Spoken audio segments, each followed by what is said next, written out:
একবার বিশ্বাস করে ঠকছি তো, আর জীবনও তোমার বিশ্বাস করবো না।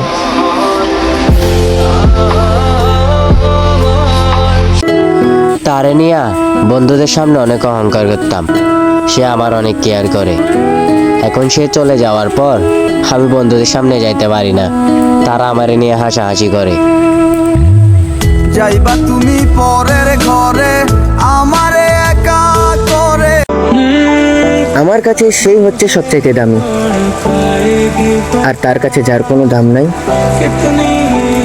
সেটাই হলাম আমি।